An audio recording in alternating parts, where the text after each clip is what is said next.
रिंकू, हाँ जी। ये देख। आगे तो चले। सत श्री अकाल बीजी। सत श्री अकाल पुत्र। अब साफ दिखाई दे रहा है बीजी। बहुत साफ दिखाई दे रहा है।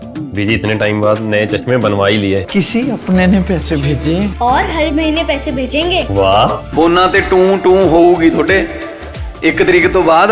ਇਹ ਤੁਹਾਡੇ ਪੈਸੇ ਨੇ, ਇਹਦੇ ਨਾਲ ਕੋਈ ਅਮੀਰ ਨਹੀਂ ਹੋ ਜਾਣਾ ਤੁਸੀਂ। ਮਾਵਾਂ ਭੈਣਾਂ ਨੂੰ ਸਤਿਕਾਰ ਦੇ ਕੇ ਮੈਨੂੰ ਖੁਸ਼ੀ ਮਿਲਦੀ ਹੈ ਇਸ ਗੱਲ ਦੀ। मुख्यमंत्री माँ बेटी सत्कार योजना, आपका अपना भगवंत मान। अस्सलाम वालेकुम दोस्तों, आज 30 जुलाई है। मैं आपका दोस्त नदीम अकरम हाजिर हूँ मिडल ईस्ट की 12 बड़ी और धमाकेदार खबरों के साथ।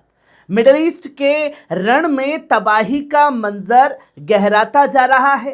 कहीं अमेरिकी लड़ाकू विमान आग उगल रहे हैं तो कहीं ईरान और उसके तरफदार पलटवार कर रहे हैं।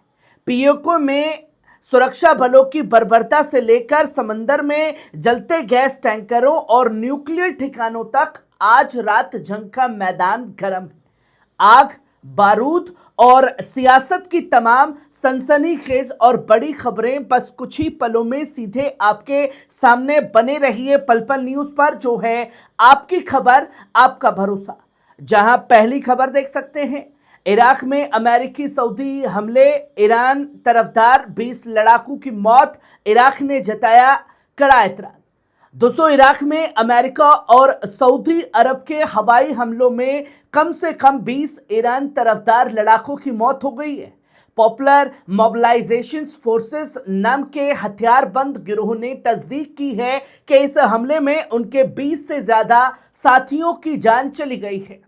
उधर इराक के सदर ने इन हमलों पर सख्त ऐतराज जताते हुए इसे अपने मुल्क की खुदमुख्तारी का सरेआम उल्लंघन बताया है।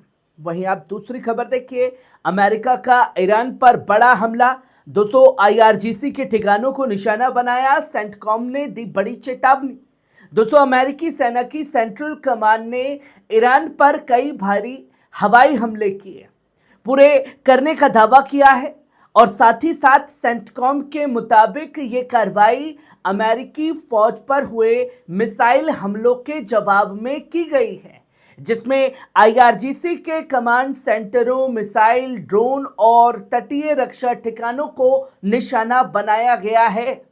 अमेरिका का साफ तौर पर कहना है कि इन हमलों का मकसद अमेरिकी सेना, समुद्री जहाज़ों और पड़ोसी खाड़ी मुल्कों को ईरान के खतरों से बचाना है।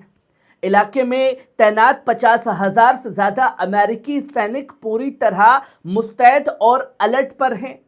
वहीं आप ये तीसरी खबर देखिए, कच्चे तेल की कीमतों में गिरावट।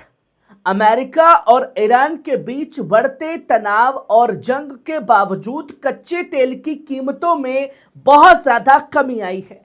रॉयटर्स के मुताबिक मिडिल ईस्ट से तेल के टैंकरों की लगातार आवाजाही की वजह से अंतर्राष्ट्रीय बाजार में ब्रेंट क्रूड गिरकर 89.45 और अमेरिकी WTI 83.90 प्रति बैरल पहुंच गया है। इस पिछले कारोबारी सत्र में कीमतों में भारी उछाल दर्ज किया गया था, जबकि ब्रेंट में 7.9% से ज्यादा चढ़ गया था। कारोबारियों का मानना है कि तनाव के बावजूद सप्लाई जारी रहने से बाजार में मामूली राहत देखने को मिल रही है। वहीं आप ये चौथी खबर देखिए, अमेरिका की ईरान को सख्त चेतावनी है। अमेरिकी वित्त मंत्री स्कॉट बेसेंट ने कहा है कि अमेरिका ईरान को वैश्विक व्यापार बंधक नहीं बनाने देगा। उन्होंने साफ तौर पर कहा कि गिरती अर्थव्यवस्था और बेकाबू महंगाई की वजह से ईरानी हुकूमत पैसों के लिए मोहताज हो चुकी है। अमेरिकी वित्त मंत्रालय ने ईरान पर नए प्रतिबंध लगाते हुए 2 ऐसे कंपनियों पर कार्रवाई की है जो हुर्मुज की खाड़ी से गुजरने वाले जहाज़ों से जबरन वसूली कर रही थी। अमेरिका का साफ कहना है कि ईरान को समुद्री रास्तों का इस्तेमाल आतंकवाद और जबरन वसूली की फंडिंग के लिए करने दिया जाएगा।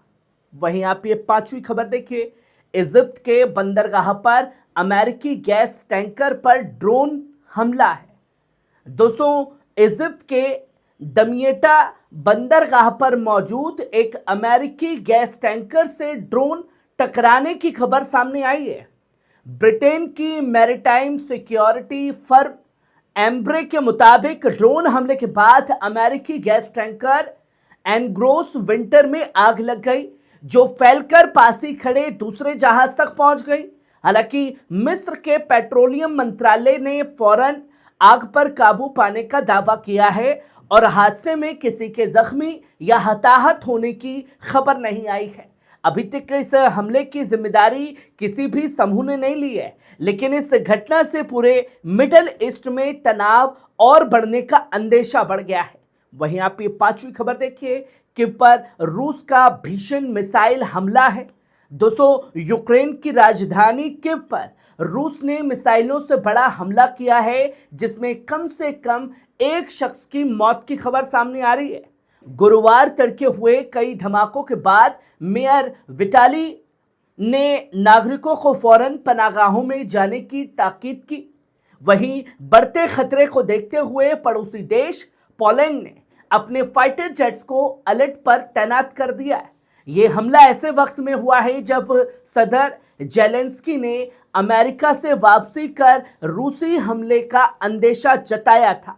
जेलेंस्की ने एक बार फिर सहयोगी मुल्कों से यूक्रेन की हिफाजत के लिए पैट्रियट मिसाइल और एयर डिफेंस सिस्टम देने की पुरजोर अपील भी कर दी है। वहीं आप ये सातवीं खबर देखिए, अमेरिका के 6 रिफ्यूलिंग जहाज़ों ने भरी उड़ान, हाई अलर्ट पर सेना है।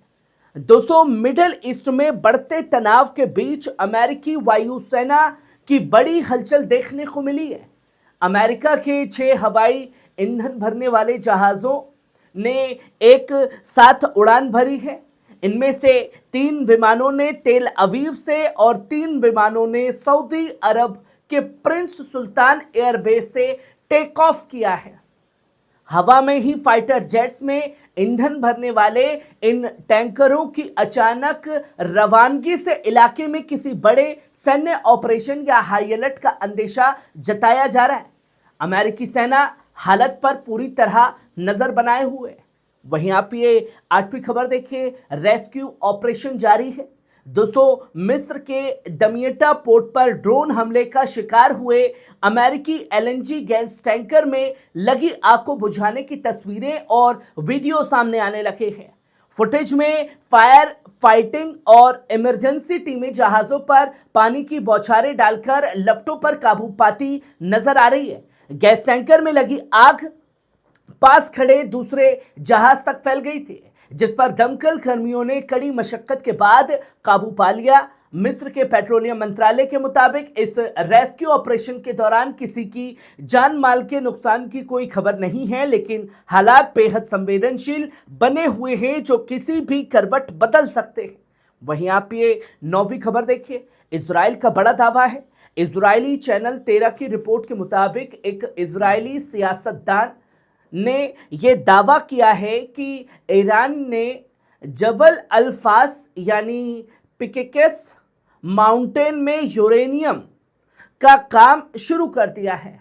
नतांज परमाणु ठिकाने के करीब पहाड़ी के बेहद नीचे बनी ये वही खुफिया और महफूज जगह है जहां ईरान की परमाणु गतिविधियों को लेकर पहले से ही काफी अंदेशा जताया जा रहा था।